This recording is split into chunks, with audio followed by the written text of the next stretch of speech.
कैसे पूजा करिया हो शिव गुरु हम छिया नरापन केना पूजा करिया हो शिव गुरु हम छिया नरापन पर्वत पर रहे छगे शिष्या मंदिर में छियो विराजमान पर्वत पर रहे छगे शिष्या मंदिर में छियो विराजमान किया कहूँ कनै छगे शिष्या किया दुख पड़ल तोहार किया कहूँ कनै छगे शिष्या किया दुख पड़ल तोहार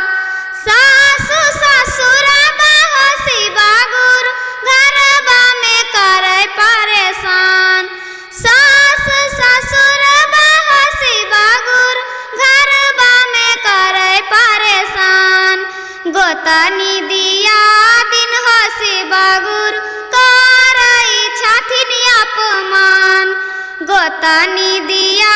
दिन हो शिव गुरु करई छथिन अपमान सासु ससुर मागे शिष्या घरबा में गंगा तोहार सासु ससुर गे शिष्या घरबा में गंगा तोहार उनकर सेवा करी है गे शिष्या मिटी जैतो या नरापन उनकर सेवा करी है गे शिष्या सुख शांति मिला तो तोहार बांजिन बांजिन कही के हो शिव गुरु स्वामी घर से निकाल बांजी बांजिन कही के हो शिव गुरु घरबा से देलकन निकाल टोला बापा रोशन में शिव गुरु बांजिन नाम पड़ल हमार टोला परोसन में शिव गुरु बांजिन नाम पड़ल हमार